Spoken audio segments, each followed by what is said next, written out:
A statutory alert before I start today's story. This story may be disturbing for a few people as it involves rape and murder. If such incidents make you uncomfortable, then please skip this story and I'll see you next week. Today's story, which is based on an incident that happened in 1964, has spawned many investigations around it with different conclusions. For today's telling, I will rely on the version of the first report on this by the New York Times on 27th of March, 1964. Let's start today's story.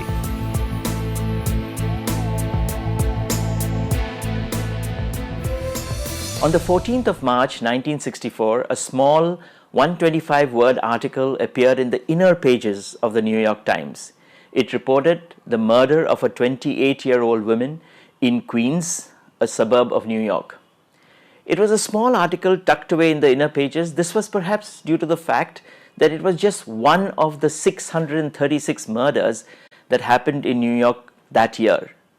However, about 2 weeks later, a reporter was told by the assistant chief inspector of the borough that he was still shocked about the case. Not about the murder, but what happened around it or what didn't happen. So here's what happened or didn't happen. On the 13th of March 1964, Kitty Genovese, a 28-year-old bartender, closes her bar at 2:30 a.m. and is driving home to her home in Queens. A 29-year-old man, Winston Mosley, notices her at a traffic light and starts following her. Kitty is unaware of this. She parks her car in an alley or the side street about 100 feet from the main door of her apartment block. Mosley parks nearby. She's walking towards the front door when she realizes that Mosley is following her and she starts running.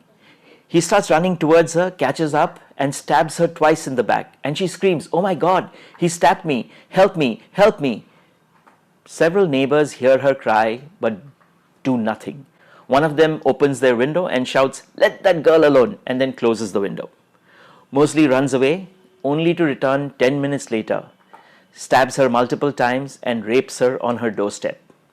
Shortly after the second attack, a neighbor finds Kitty, calls the police and waits with her. Kitty dies on her way to the hospital.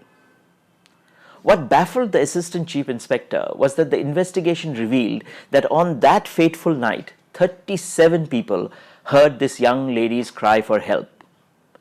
No one went to help her. No one called the police. The title of the article that appeared in the New York Times on the 27th of March 1964, 2 weeks after the incident, read, "37 who saw murder didn't call the police." The subhead read, "Apathy of stabbing of Queens woman shocks inspector." This article caused national outrage. How could all those people do nothing and let someone die?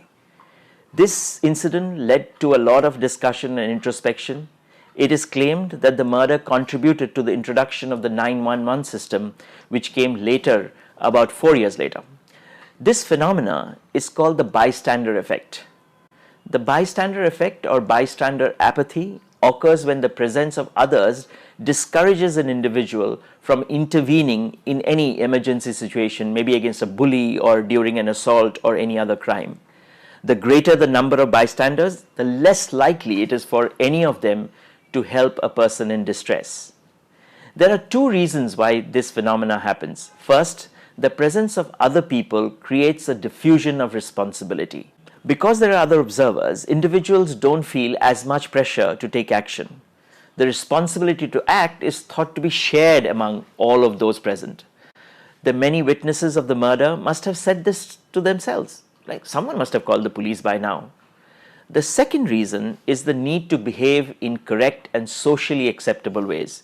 When other observers fail to react, individuals often take this as a signal that a response is not needed or not appropriate.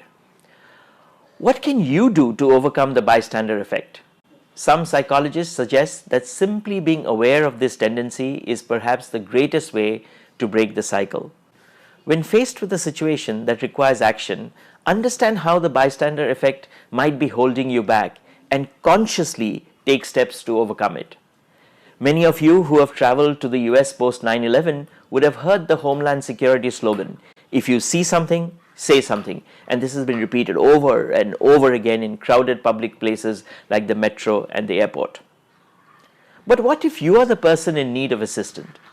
How can you inspire people to lend a hand? A recommended tactic is to single out one person from the crowd, make eye contact, and ask that person individually, specifically for help. You, that person in a red coat, can you help me? Now, by personalizing and individualizing your request, it becomes much harder for people to turn you down. And then, when they step up, they give the rest social proof that this action is acceptable, and then others join in. Hopefully, the awareness of the bystander effect will ensure you step up and help people even when many others hold back. We all need to ensure that we don't suffer from a diffusion of responsibility, a belief that someone else will be taking action. I hope you found this story useful, and if you did, then do share it with other people. We all need to be aware that we don't fall into the trap of bystander apathy. This is as true in life as it is in business. When you see that something needs to be done, just because the requirement is visible to many other people, don't assume that someone else will surely do it. Instead, step up and take action. That way, you'll inspire others to take action as well. If you like this story, we have over 100 like this on our website, www.storyworks.in. Our website and our YouTube channel has two playlists. The Story Bank playlist, which already has over 60 stories like this, real incidences that you can share to drive home a business point or inspire people to take action. The other playlist is called Leaders Speak. This has videos where leaders have shared stories that have created opinions they have. If you're sharing the same opinion with your team or driving home a similar message, you could use that story. Hope you're inspired to use stories to increase the impact of your communication. See you next week. Bye for now.